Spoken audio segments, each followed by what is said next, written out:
Early morning எழுந்திரிச்சாச்சுங்க. 5 tea பொங்கிட்டு இருக்குது. அதுக்கப்புறம் பார்த்திங்கன்னா பச்சை பயிரை வறுத்து தான் நான் வந்து பச்சை பயிறு புலாவ் பண்ண போகிறேங்க. இதுக்கு வந்து பச்சை பயிரை வறுத்து பண்ணும்போது சாப்பாடு மணக்கமாகவும் இருக்கும், டேஸ்ட்டாகவும் இருக்கும்.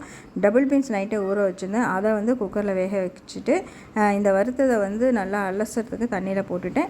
அதுக்குள்ளார டீ ரெடி ஆயிடுச்சு. தேங்காய் உடச்சி வச்சுட்டு ஓகே டீ குடிச்சிட்டு வந்துடலாம் அப்படின்ட்டு டீ குடிச்சிட்டு வந்தேன். டீ குடிச்சிட்டு வரதுக்குள்ளார டபுள் பீன்ஸ் வெந்துருச்சு. அதை இறக்கி வச்சுட்டு குக்கரில் சாப்பாடு தாளிச்சிடலாம் அப்படின்ட்டு பட்டை, கிராம்பு, ஏலக்காய், அப்புறம் பிரிஞ்சி இலை, ஒரு அன்னாசி பூ போட்டு நல்லா எண்ணெயில் வணக்கி விட்டுட்டு அதுக்கப்புறம் பெரிய வெங்காயம், பச்சை மிளகாய், கொத்தமல்லி, புதினா, தக்காளி, இஞ்சி பூண்டு விழுது, உப்பு, மஞ்சள்தூள், அவ்வளோதாங்க. இதில் பச்சை மிளகாய் தான் காரம், உங்களுக்கு காரத்துக்கு ஏற்ற மாதிரி போட்டுங்க. நான் 3 பச்சை மிளகாய் போட்டேன். வணக்கி விட்டுட்டு அதுக்கப்புறம் நம்ம வறுத்து அலசி வச்சுருந்த பச்சை பயிரையும் போட்டு நல்லா ஒரு எண்ணெயில் ஒரு வணக்கி விட்டுட்டு அந்த ரைஸுக்கு தகுந்த அளவுக்கு தண்ணி வச்சு ஒலை வச்சு விட்டுட்டேன். அந்த ஒலை வந்தோடனே ரைஸ் போட்டு அரிசி போட்டு ஒரு விசிலோ 2 விசிலோ அவங்கவுங்க ரைஸுக்கு ஏற்ற மாதிரி. என் ரைஸுக்கு வந்து நான் ஒரே ஒரு விசில் விடுவேன், அவ்வளோதாங்க.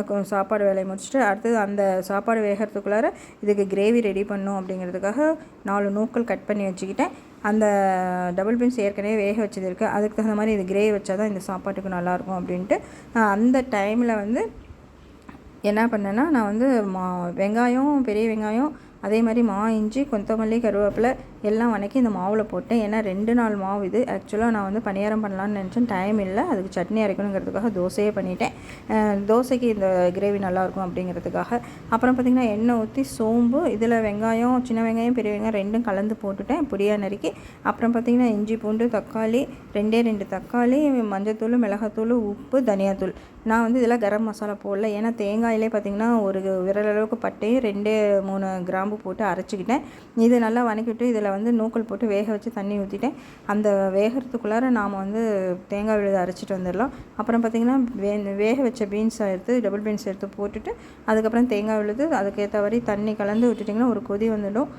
கொதி வந்தோடனே கொத்தமல்லி தழை போட்டு இறக்குறது தான். அதுக்குள்ளார சாப்பாடு வந்து இறக்கி அது வந்து நல்லா கலந்து விடணும். கலந்து விட்டோன்னா பார்த்திங்கன்னா சாப்பாடு சூப்பராக பொலன்னு இது வாசனையாக இருந்ததுங்க. இந்த மாதிரி வறுத்து செய்யுங்க, அவ்வளோ டேஸ்ட்டாக இருக்கும். வெறும் சாதமே நம்ம சாப்பிட்லாம். அதுக்கு அப்புறம் டைம் ஆயிடுச்சு. குழம்பு கொதி வந்தோடனே பாப்பாவுக்கு தோசை போட்டு அந்த கிரேவியே போட்டு கொடுத்துட்டேன். ஏன்னா நம்ம பணியாரம் பண்ணால் சட்னி பண்ணோம். நான் இப்போலாம் மேக்ஸிமம் சட்னியே பண்ணுறதில்ல. ஒரு வாய் சாப்பாடும் எப்படி இருக்குன்னு சொல்லி சாப்பிட்டு பாருன்னு சொல்லி தட்டில் போட்டு கொடுத்துட்டேன்.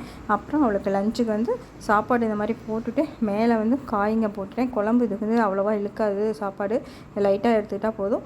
அவ்வளோதாங்க. இன்றைக்கி என்னுடைய 1 ஹவரில் 5:30 ஆச்சு. 5:30க்கு நான் வந்து சமையல் கரெக்டாக செய்ய ஆரம்பித்தேன். சாப்பாடு, குழம்பு, தோசை எல்லாம் ரெடி ஆயிடுச்சு.